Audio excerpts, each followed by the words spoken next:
Olá, estudante, seja muito bem-vindo para mais uma aula de História, comigo o professor Paulo Brito, nosso intérprete Paulo, permitindo aí uma aula mais inclusiva. Vamos bater um papo então, gente? Os objetivos da nossa aula: identificar a presença e a influência dos jesuítas no Brasil colônia, identificar a forma de atuação desses jesuítas, desses padres jesuítas, visando a catequização dos indígenas durante o Brasil colônia. São os objetivos da nossa aula de hoje. Você sabe me dizer, vamos começar a bater um papo, né, dialogar um pouquinho, você sabe me dizer qual a quantidade de indígenas que viviam no Brasil quando os portugueses chegaram aqui no ano de 1500? Tem essa informação, essa ideia? Você lembra o que é catequização, né? A catequização, a catequese é tão comum para grande parte dos brasileiros. Afinal, o que é a catequização? Pessoal, quando os portugueses chegaram no Brasil no ano de 1500, estima-se que existiam no Brasil nesse período entre 6 e 10 milhões de indígenas que viviam aqui, são os chamados povos originários da América. Então esses indígenas já viviam aqui. Um dos motivos, por exemplo, que a gente não vai dizer que Portugal descobriu o Brasil no ano de 1500, né? Por que ele não descobriu? Principalmente pela presença aí entre 6 e 10 milhões de indígenas que viviam em terras brasileiras quando a esquadra de Cabral chegou ao Brasil, veja que o verbo é chegou ao Brasil, no ano de 1500.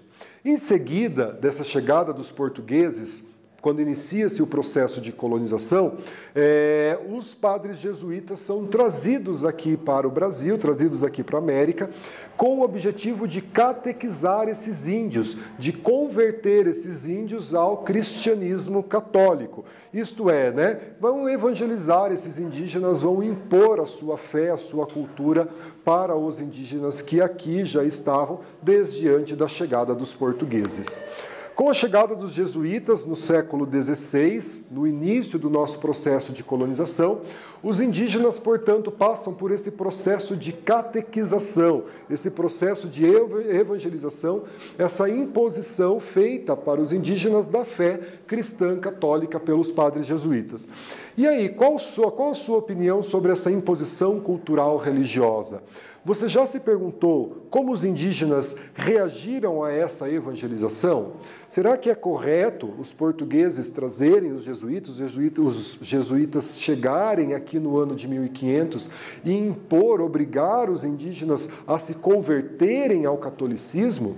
Né? Como será que isso aconteceu? Será que os indígenas, eles de fato aceitaram essa imposição de uma fé, de uma cultura, de hábitos, de um idioma que eles não conheciam, que eles não sabiam o que era? A gente vai discutir um pouco disso na aula de hoje, pessoal. Vamos bater um papo sobre isso. Atualmente no Brasil, segundo o Instituto Brasileiro de Geografia e Estatística, o nosso IBGE, no Brasil vivem hoje cerca de 800 mil indígenas. Aí cerca de 10% da população que havia quando os portugueses chegaram aqui no século XVI. Então veja aí, né, essa população ela foi dizimada ao longo dos séculos desse processo de colonização. Em grande parte as epidemias trazidas pelos portugueses, os nossos indígenas não tinham contato com doenças até então mais comuns na Europa, sendo dizimados, perseguidos, expulsos das suas terras, principalmente os indígenas que habitavam regiões mais próximas do litoral, regiões essas que serão ocupadas pelos portugueses no início desse processo de colonização. Mas compreender esse processo de dominação e de resistência da cultura indígena desde o início da presença portuguesa permite compreender a formação da nossa identidade nacional. Lembrando vocês o que? Nós temos 3 matrizes da identidade nacional brasileira nesse processo de colonização. A matriz portuguesa, que chegou aqui no Brasil em 1500, a matriz indígena, que já vivia aqui no Brasil, né, desde antes da chegada dos portugueses, e os africanos e africanas que foram trazidos para serem escravizados. Então, essas 3 matrizes formam a cultura brasileira, formam a identidade brasileira, é claro, né, ao longo dos séculos nós vamos ter a presença dos imigrantes que também contribuem com a formação dessa identidade brasileira. Beleza? Então aqui, gente, a Companhia de Jesus. Companhia de Jesus, os padres jesuítas. Atualmente, o padre, o bispo, o papa da Igreja Católica, ele é da ordem da Companhia de Jesus, ele é um jesuíta. É uma ordem religiosa, portanto, ligada à Igreja Católica. Ela foi fundada em 1534 pelo padre Inácio de Loyola, padre espanhol, estava em Portugal, fundou a Companhia de Jesus, e ela foi reconhecida em 1540 pelo Papa Paulo III, então, como uma ordem religiosa dentro da Igreja Católica. Qual era o objetivo da Companhia de Jesus e qual é o objetivo dela nos dias de hoje, É a divulgação do cristianismo, a expansão da fé cristã católica em várias regiões do mundo. O mesmo objetivo que tinham no século XVI, trazem esse objetivo de catequização, evangelização e expansão da fé católica através aí da catequese, do ensino da catequese. Então a criação da Companhia de Jesus, ela faz parte de um contexto que a gente conhece como Contra-Reforma. Contra-Reforma foi a resposta que a Igreja Católica deu aos movimentos reformistas de Lutero, Calvino e Henrique VIII, que rompeu com a unidade cristã católica na Europa. Então a Igreja Católica organiza a Contra-Reforma com uma série de ações. Uma dessas ações, a criação da Companhia de Jesus, responsável pela expansão da fé católica, e tem êxito nessa expansão, trazem o cristianismo não só para o Brasil, mas para a América, quase que como um todo, A América Latina é de maioria católica, leva esse cristianismo para a África e até mesmo regiões da Ásia.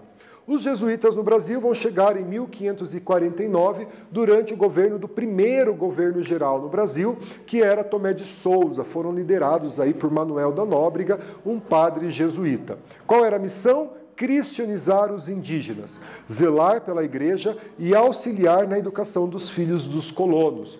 Durante todo o período imperial e parte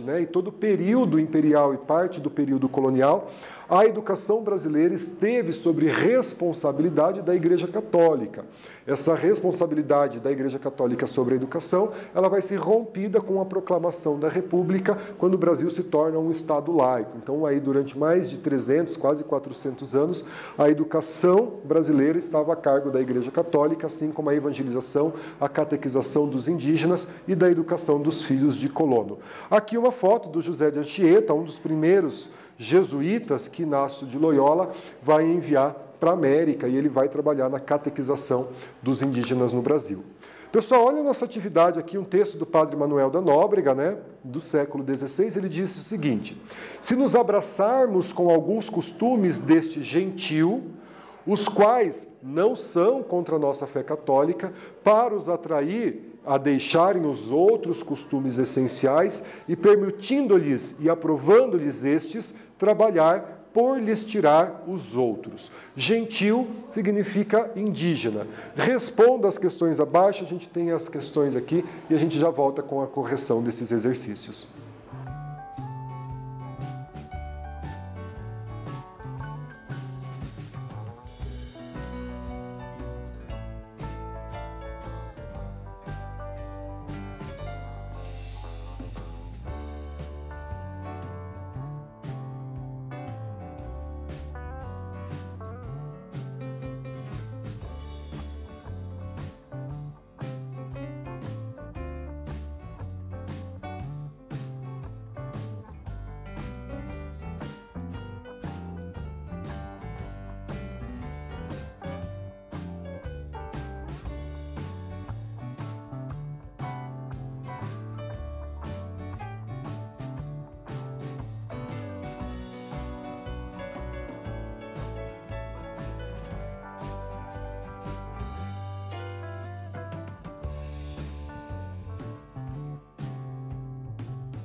Pessoal, voltamos com a correção do nosso exercício. Vem aqui então comigo, né? Quais os motivos trouxeram os padres jesuítas para o Brasil e qual a posição do padre sobre a relação entre a cultura indígena e a conversão dos índios ao cristianismo? Então é uma opção de resposta aqui, né?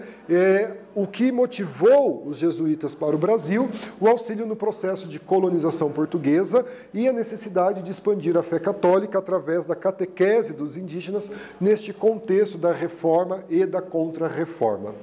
Sobre a posição do padre, né? O padre Manuel da Nóbrega defende o aproveitamento de alguns costumes indígenas como estratégias para a conversão dos indígenas ao cristianismo, né? Então já não é uma imposição de imediata, né?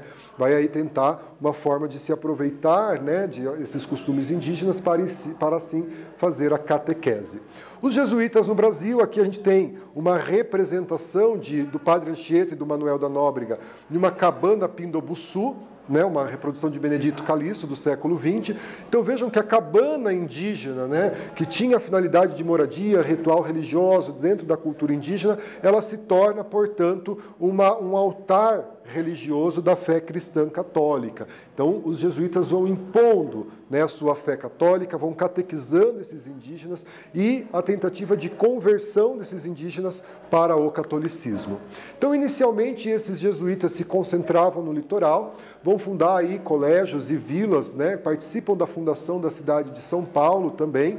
E como os indígenas eles iam se refugiando para o sertão, à medida que a colonização avançava para além do litoral, os jesuítas também se deslocaram para o interior do Brasil para chegar então até esses indígenas. Quais as estratégias desenvolvidas pelos jesuítas? Aprender o tupi e a elaboração de uma gramática. Então, os indígenas não falavam português, os portugueses não falavam tupi. Qual a estratégia dos jesuítas? Aprender a língua indígena tupi para ter aí uma aproximação através do idioma, através da fala com esses indígenas. Uso do canto e do teatro para ensinar português e dogmas católicos, daí a gente vai ter obras da literatura que traz esses sermões, como os sermãos do padre Antônio Vieira, sermãos, né, gente? E aliaram-se aos nativos na luta contra a escravização pelos colonos. Então os jesuítas eles vão ser contrários à escravização indígena, uma vez que esses indígenas deveriam ser convertidos, catequizados para o catolicismo. Nós temos uma atividade aqui, ó. Vamos ler o enunciado da nossa atividade, vem cá com o professor. Sobre a presença dos jesuítas no Brasil, podemos afirmar que a gente tem aqui as alternativas e a gente volta com a correção desse exercício, beleza?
Pessoal, voltamos aqui com a correção da nossa atividade. Então, sobre a presença dos jesuítas no Brasil, a gente pode afirmar que eles usaram o canto e o teatro na evangelização desses indígenas, né? Trabalharam aí de uma forma lúdica. Jesuítas no Brasil, aqui a gente já vê um padre jesuíta na aldeia dos Tupuias, uma pintura de Rugendas. Então, esse processo de aldeamento dos indígenas com os jesuítas, né? De reunir esses indígenas em uma mesma localidade. Então, a gente percebe que as casas já não são da cultura indígena, as ocas, né? Elas já começam aí casas em um modelo de construção que não era aquele modelo da cultura indígena, né? Então, esses indígenas aldeados aqui, presença do cachorro, animal trazido pelos portugueses, né? E a forma de trabalho que vai se alterar com esses jesuítas aqui no Brasil e a figura do padre jesuíta aqui na aldeia desses indígenas. Essas aldeias, então, elas vão dar origem às missões jesuíticas, né? Que são esses aldeamentos que reuniam os indígenas que eram subordinados aos jesuítas. Então, os jesuítas começam a construção desse aldeamento, também chamado de reduções jesuíticas.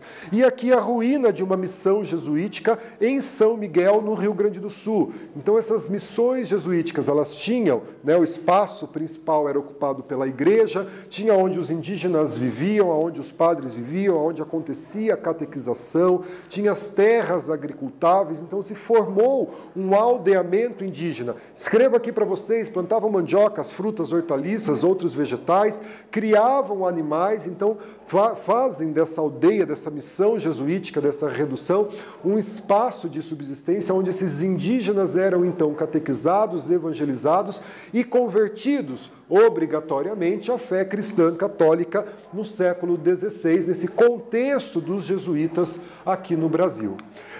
Nas escolas, né, formadas nessas reduções jesuíticas, esses indígenas aprendiam a ler, a escrever o português, aprendiam religião, a católica, e música, geralmente cânticos ligados à Igreja Católica.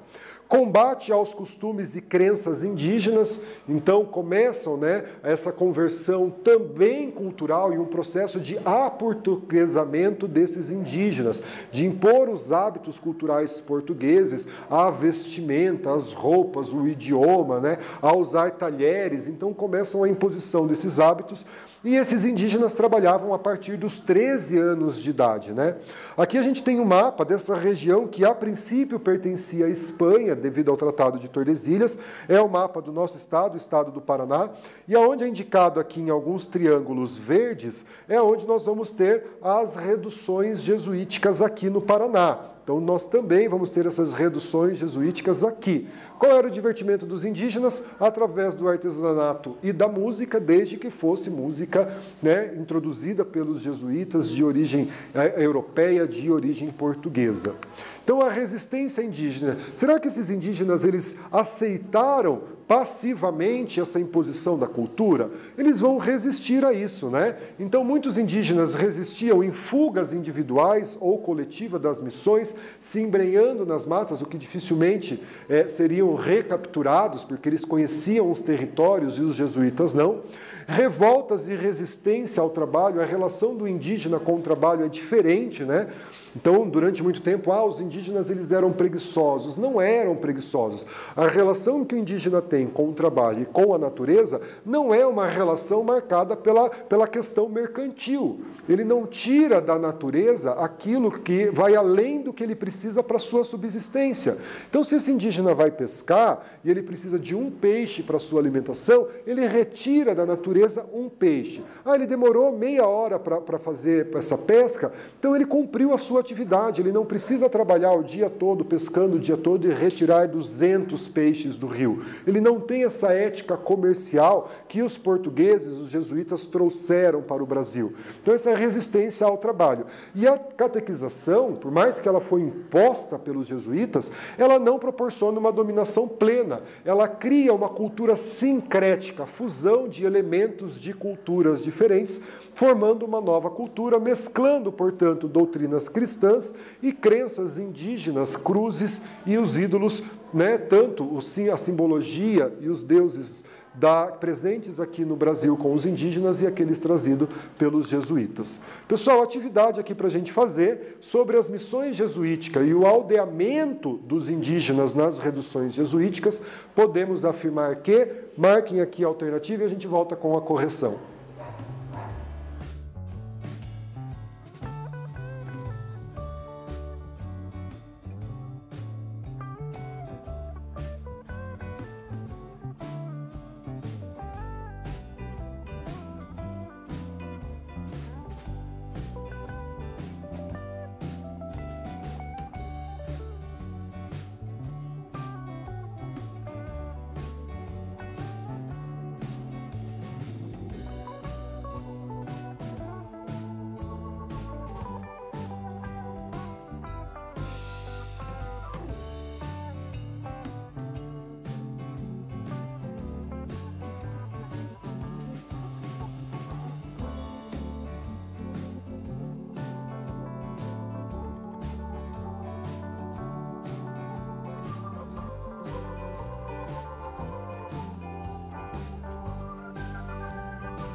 Galera, vamos corrigir o nosso exercício? Voltamos aqui, ó. Então, sobre essas missões, os aldeamentos das reduções, a gente pode afirmar que os jesuítas combatiam os hábitos culturais dos indígenas, impondo os hábitos culturais da fé católica e do português.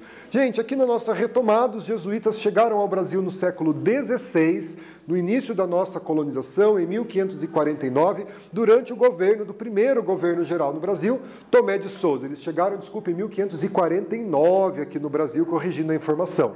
Qual o objetivo? Expandir a fé católica e catequizar esses indígenas, uma vez que na Europa vivia-se o contexto da reforma protestante, da quebra da unidade do catolicismo. Então, uma resposta aos movimentos reformistas, a contra-reforma, a criação da Companhia de Jesus com o objetivo de expansão da fé católica. Vão atuar através do teatro, do canto, para catequizar esses indígenas e a imposição de uma cultura europeia, de uma cultura católica, de uma cultura portuguesa frente a essa cultura dos indígenas. A resistência indígena frente à catequização através de fugas individuais, fugas coletivas e até mesmo a miscigenação, o sincretismo religioso dessas culturas. Espero que vocês tenham gostado, cuidem-se, fiquem bem e até a próxima aula. Tchau, tchau, pessoal!